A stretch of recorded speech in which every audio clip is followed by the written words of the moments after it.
علیکم، میں آپ کی آشا حجاب ایک نئی کہانی کے ساتھ۔ میرا نام محمود ہے، میری عمر 40 سال تھی۔ زندگی کے 20 سال تک میں بالکل ہی بے وقوف سا لڑکا تھا جس نے زندگی میں کچھ نہیں دیکھا تھا۔ میرے پاس میرے ماں باپ کی دولت تھی جو کہ بہت زیادہ تھی، اتنی زیادہ کہ میں ساری زندگی کچھ بھی نہ کرتا تو بھی پھر بڑے آرام سے بیٹھ کر کھاتا۔ لیکن پھر میرے باپا اس دنیا سے چلے گئے اور مجھے پتا چلا کہ ساری کمپنی تو قرضے پر چل رہی تھی اور سب کچھ ڈوبنے والا ہے۔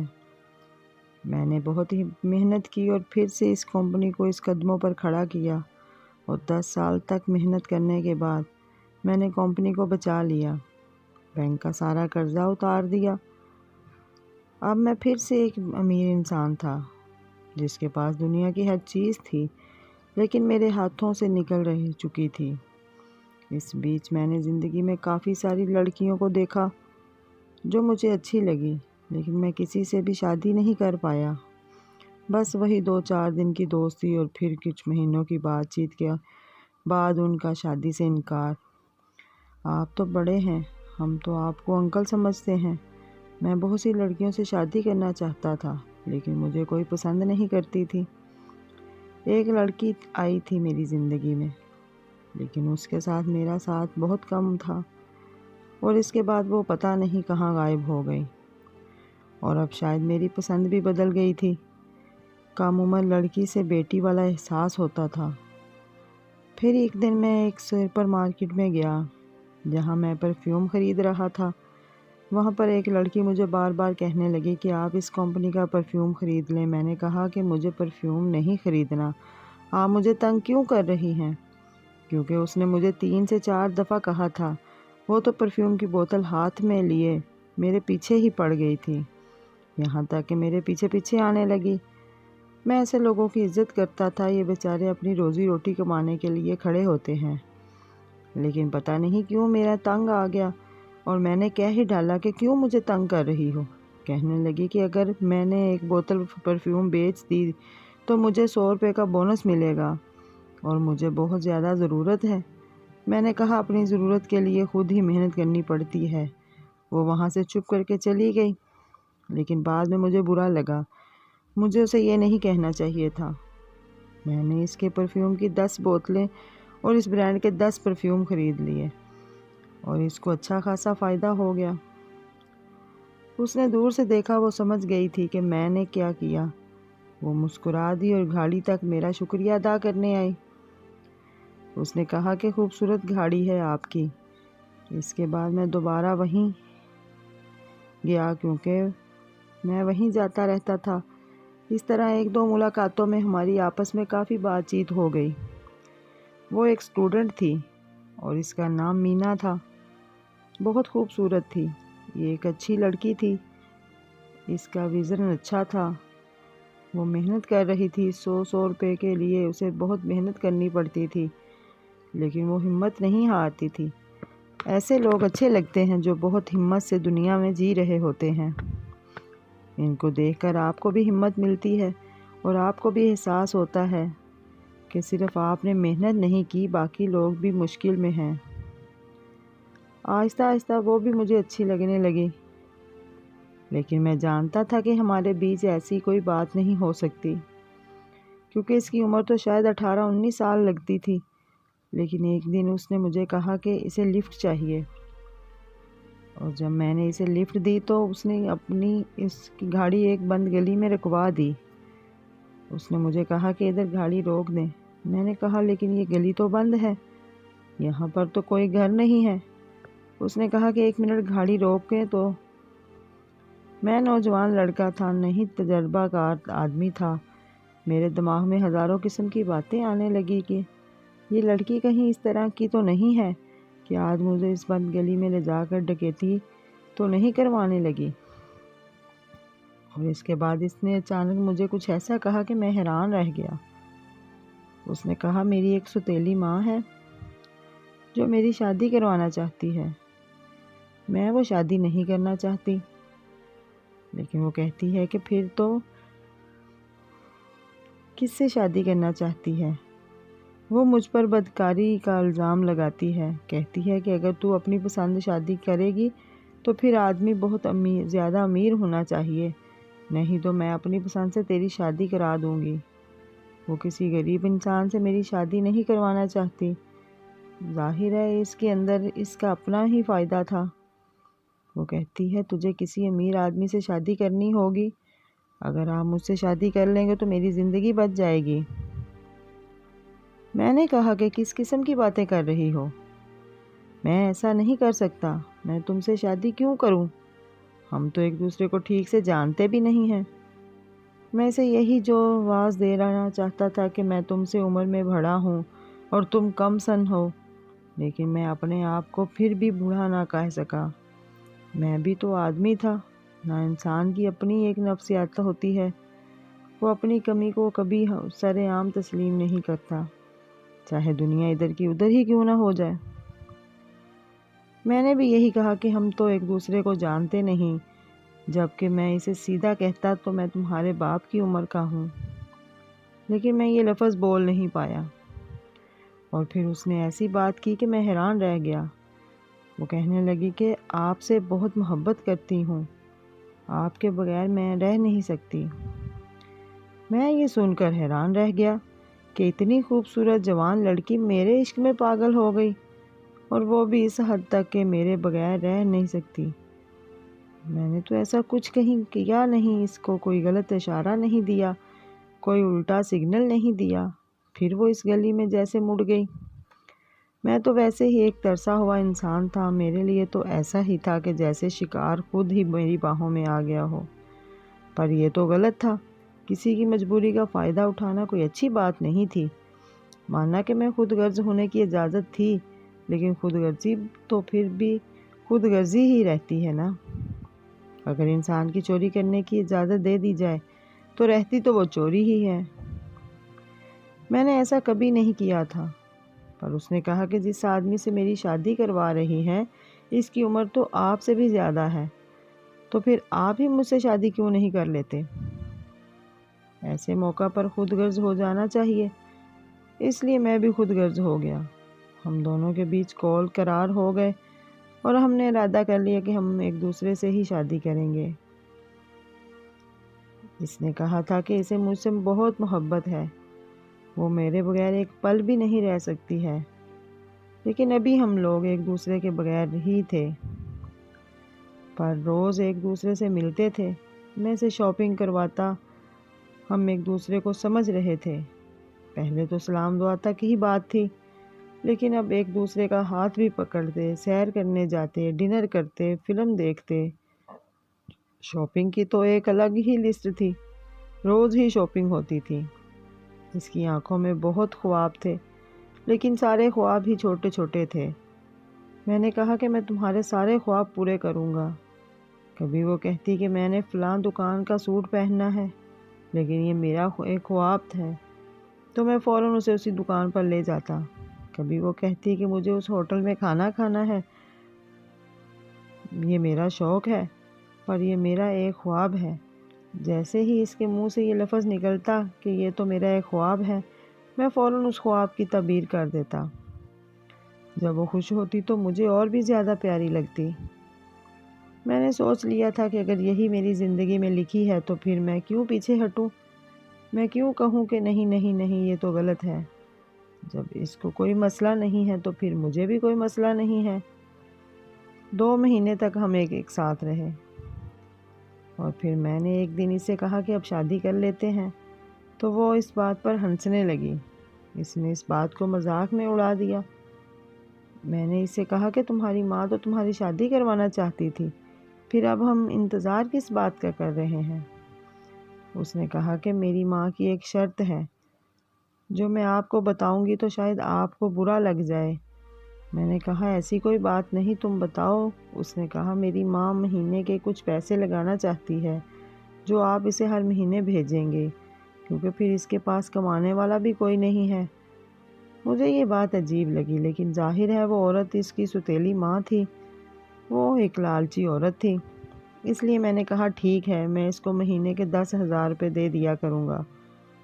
میں نے کہا مجھے تمہاری ماں سے ملنے کا کوئی شوق نہیں ہے، ویسے بھی تمہاری قیمت لگا رہی ہے، اس لیے ہم لوگوں نے کورٹ میں جا کر بہت ہی شارٹ نوٹس پر شادی کر لی۔ سب لوگ مجھ پر حیران تھے کہ زندگی کے 30 سال تک کسی سے شادی نہیں کی، وہ اچانک سے تم نے شادی کر لی، وہ بھی اتنی جوان اور خوبصورت لڑکی سے۔ میں نے کہا کہ بس مجھے ایسا لگا کہ مجھے اس سے شادی کر لینی چاہیے۔ دراصل میرے اندر یہ خوف تھا کہ کہیں مینا مجھے چھوڑ کر نہ چلی جائے، کیونکہ میں اس کے حساب سے بوڑھا ہو چکا تھا اور وہ بہت زیادہ خوبصورت اور حسین تھی۔ اس لیے میں نے اس سے شادی کر لی تاکہ وہ میرے ساتھ ہی پابند ہو جائے۔ سب نے مجھے کہا تم بڑے پکے بزنس مین ہو، ہر کام پکے طریقے سے کرتے ہو، بہت اچھا کیا تم نے جو اس لڑکی کو پابند کر لیا، نہیں تو واقعی یہ تمہیں چھوڑ کر چلی جاتی۔ کم عمر ہے، کچا دماغ ہوگا، اس کا کیا پتہ کب کہاں چلی جائے۔ مجھے بھی ایسا ہی لگ رہا تھا، میں نے بالکل صحیح فیصلہ کیا ہے۔ سب لوگ میری عقل کی داد دے رہے تھے اور میری قسمت پر رشک بھی کر رہے تھے۔ سب نے کہا کہ ہم تو جب جوان تھے ہمیں بھی ایسی لڑکی نہیں ملی اور تم کو اس عمر میں پری جیسی بیوی مل گئی، اس کو کہتے ہیں دیر آئے درست آئے۔ اس بات پر میں بڑا خوش تھا کہ اب مینا مجھے کبھی بھی چھوڑ کر نہیں جائے گی اور میں ساری زندگی اس کے ساتھ رہوں گا۔ وہ بھی بہت خوش تھی، اسے شاپنگ کرنا، ہوٹل میں جانا، سیر کرنا بہت پسند تھا۔ مجھے بھی کوئی مسئلہ نہیں تھا کیونکہ پیسوں کی کوئی کمی تھی نہیں، اور ویسے بھی یہ سب کچھ کرنا اس کا حق تھا۔ میں اس کی خوش رکھنا چاہتا تھا، اگر وہ ایسے خوش رہتی ہے تو مجھے کوئی مسئلہ نہیں تھا۔ ایک دن میں نے اس سے کہا کہ میں ایک بچہ پیدا کرنا چاہتا ہوں۔ اس نے کہا کہ ابھی میں بچہ نہیں پیدا کرنا چاہتی، لیکن ہم بچہ پیدا کر لیں گے۔ اس کا مطلب ہے نہ اس کی ہاں تھی اور نہ ہی انکار کیا۔ میں نے بھی کہا ٹھیک ہے، اگر کچھ ٹائم کے لیے اس کو وقت چاہیے تو مجھے کوئی مسئلہ نہیں ہے، ویسے بھی وہ میری بیوی تھی اور میاں بیوی میں مشورہ ہوتا ہے۔ دوستو، یہاں آپ کو بتا دوں کہ جوانی میں نے کئی لڑکیوں سے تعلقات بنائے تھے، انہی میں سے ایک لڑکی سے میرا بیٹا بھی تھا۔ بہت کوشش کی اس لڑکی سے شادی ہو جائے لیکن وہ نہیں ہو سکی، اور پھر کافی عرصے بعد اچانک وہی میرا ناجائز بیٹا میرے ساتھ رہنے کے لیے آ گیا۔ اس کے آنے سے بہت خوش تھا۔ میں نے مینا کو بتایا کہ یہ میرا بیٹا ہے، وہ بھی اس سے مل کر کافی خوش ہوئی، لیکن میرا بیٹا مینا کو دیکھ کر کچھ زیادہ خوش نظر نہیں آ رہا تھا۔ اس کی شکل سے دیکھ کر لگ رہا تھا کہ اسے مینا بالکل بھی پسند نہیں آئی۔ ظاہر ہے کہ اس لیے مینا کی اس کی سوتیلی ماں تھی۔ وہ سوچتا ہوگا کہ میں نے اس کی ماں سے شادی نہیں کی، اس کی ماں کے ساتھ ناجائز تعلق رکھا اور وہ بھی اس ناجائز تعلق کی نشانی تھی، اور اب میں نے ایک جوان لڑکی سے شادی کر لی ہے۔ ظاہر ہے اس کو دیکھ کر وہ کبھی بھی خوش نہیں ہوتا، لیکن اس کے چہرے پر اتنی زیادہ نفرت ابھر آئی کہ اس بات کا مجھے اندازہ نہیں تھا۔ ایسی نفرت جو چھپائی نہیں چھپ رہی تھی۔ مینا سے بہت دور رہتا تھا، اس سے بالکل بھی بات نہیں کرتا تھا۔ وہ اس سے بات کرنے کی کوشش کرتی تھی، لیکن جب ہم تینوں ساتھ بیٹھے ہوتے تو مینا جیسے اس سے باتیں کرتی رہتی، اور مجھے یہ سب بالکل اچھا نہیں لگتا تھا۔ ایک دن مینا نے کہا کہ تمہارا بیٹا بہت زیادہ ہینڈسم ہے۔ میں نے کہا کہ تمہیں لفظ ہینڈسم استعمال نہیں کرنا چاہیے، کیونکہ وہ ویسے بھی تمہارا بیٹا ہے۔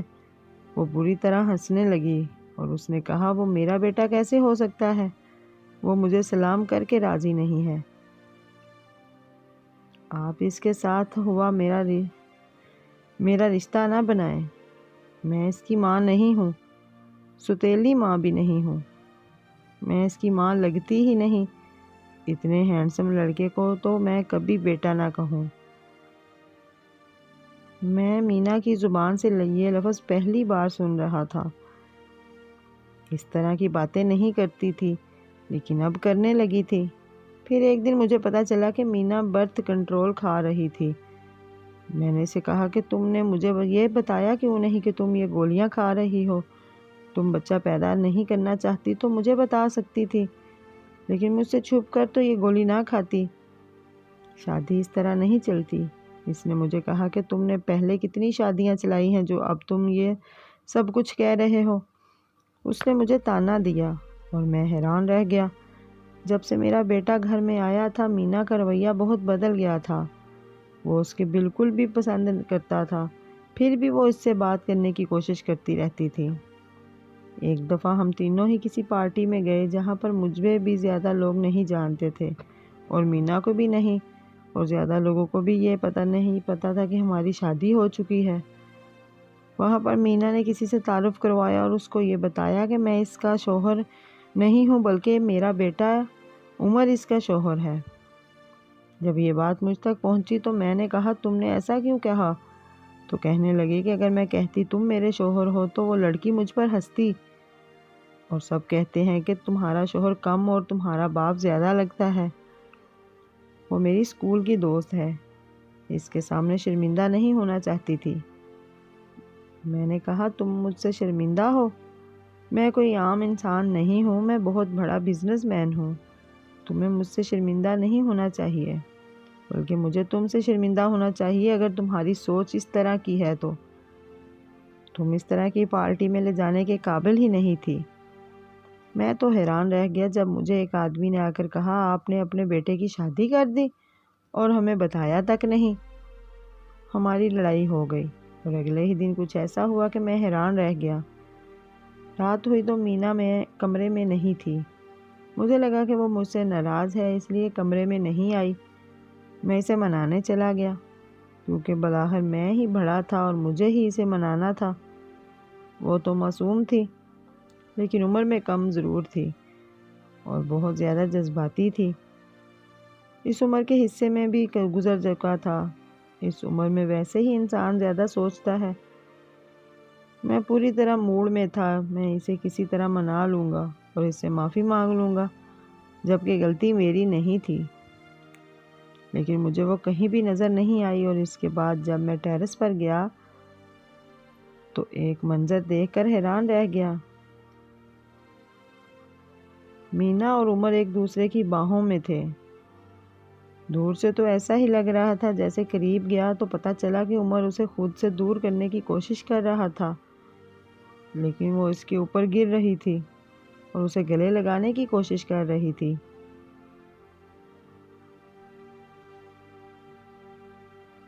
جب میں وہاں پر گیا تو مینا روتے روتے مجھے کہا کہ تمہارا بیٹا میری عزت پر حملہ کرنے کی کوشش کر رہا تھا۔ میں حیران رہ گیا، لیکن میں بھی کوئی کالج کا لڑکا نہیں تھا جو جذبات میں بہہ جاتا۔ منظر تو میں نے اپنی آنکھوں سے دیکھ لیا تھا۔ مجھے میرے بیٹے نے بتایا کہ آپ کی یہ بیوی دراصل میری پرانی گرل فرینڈ ہے اور میرے ساتھ شادی کرنا چاہتی تھی، لیکن یہ بالکل بھی اچھی نہیں تھی۔ اس کی حرکتیں مجھے پسند نہیں تھی، اس لیے میں نے اس کا ساتھ شادی کرنے سے انکار کر دیا، اور پھر 1 سال کے بعد اس نے آپ کو اپنے جال میں پھنسایا، جبکہ یہ اچھی طرح جانتی ہے کہ آپ میرے ڈیڈ ہیں۔ یہ سب کچھ اس نے پلان کے مطابق کیا ہے۔ جب سے میں اس گھر میں آیا ہوں یہ مجھے اپنی طرف مائل کرنے کی کوشش کر رہی ہے، اور اس نے مجھے مدد کرنے کے بہانے پر بلایا کہ میرا پاؤں ٹوٹ گیا ہے، مجھے اٹھا کر نیچے لے جاؤ۔ جب میں اس کے قریب گیا تو اس نے مجھے اپنی باہوں کی طرف مائل کر لیا۔ یہی سچ اگر آپ کو یقین نہیں ہے تو آپ کی اپنی مرضی ہے۔ میرا بیٹا تو ویسے ہی مجھ سے ناراض رہتا تھا، لیکن میں سمجھ گیا کہ مینا کی حرکتیں بالکل بھی ٹھیک نہیں تھی۔ اس نے مجھ سے صرف اسی لیے شادی کی تاکہ وہ میرے بیٹے کے قریب آ سکے، اور اسے دولت سے مطلب تھا۔ میرے بیٹے کو یقین تھا کہ میں مینا کا ساتھ دوں گا، اس لیے وہ وہاں سے چلا گیا، اور اس نے یہ بھی کہا کہ آپ اپنی بیوی کی ہی بات مانیں گے۔ مجھے پتہ ہے۔ مینا بھی روتے روتے میرے گلے لگ گئی اور کہنے لگی اگر آج تم نہیں آتے تو پتہ نہیں کیا ہو جاتا، لیکن میں نے مینا کو اپنے سے دور کر دیا، اور میں نے کہا تم جھوٹ بول رہی ہو، اب تمہاری میری زندگی میں کوئی جگہ نہیں رہی۔ وہ حیران رہ گئی اور اس نے کہا کہ تم اپنے بیٹے کی بات مانو گے جو تمہیں اپنا باپ تک نہیں سمجھتا؟ میری بات نہیں مانو گے؟ میں مینا ہوں، تمہاری مینا جس سے تم پیار کرتے ہو۔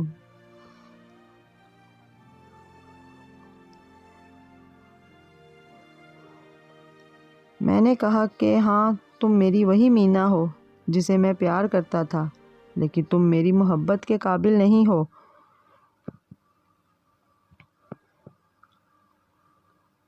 جب میں نے ایسا کہا تو وہ بہت زیادہ غصہ ہو گئی۔ اس کے بعد کہنے لگی، تمہارا ساتھ رہنا بھی کون چاہتا ہے؟ میں تمہارے بیٹے کی وجہ سے تمہاری زندگی میں آئی تھی، ورنہ تم جیسے انسان کے ساتھ تو میں ایک گھنٹہ بھی نہ رہوں۔ بوڑھے کہیں کے، تمہیں شرم نہیں آتی؟ جوان لڑکیوں سے شادی کرتے ہو۔ اس پل میں یہ سمجھ گیا کہ میں جو اپنے آپ کو بہت اچھا بزنس مین سمجھتا تھا، آج اس نے اپنی زندگی کا سب سے گھٹیا سودا کیا تھا۔ جب میں نے مینا سے شادی کی، اس لیے میں نے اس کو اسی وقت چھوڑ دینے کا فیصلہ کیا، اور اگلے دن وہ میری زندگی میں تھی اور نہ ہی میرے گھر میں۔ میں نے اسے طلاق دے دی۔ اس کے بعد سے میرے بیٹے کے ساتھ میرا تعلق بہتر ہو گیا۔ میں نے اس سے معافی مانگی اور اپنے دل میں یہی سوچنے لگا کہ اس پوری دنیا میں فی الحال میرا بیٹا ہی ایک ایسا ہے جو میرا سچا رشتہ ہے۔ میں یہاں پر ضرور ماننا چاہوں گا کہ غلطی میری بھی تھی، کیونکہ میں بھی مینا کی باتوں میں آ گیا تھا۔ سوچنے لگا تھا کہ مجھے بھی میری زندگی میں عورت کی ضرورت ہے۔ میں نے اس سے نکاح کیا تھا، اس کو اچھے طریقے سے رکھا تھا، اسے اس کے سارے حقوق دیے تھے۔ وہ میرے ساتھ 1 سال تک رہی اور 1 سال میں اس نے میرے اتنے پیسے خرچ کیے کہ میں حساب بھی نہیں کر سکتا، پر پھر بھی میں نے اف تک نہیں کی۔ کیا یہی سوچ کر کہ بیوی میرا حق ہے اس کا، لیکن اس نے کیا کیا؟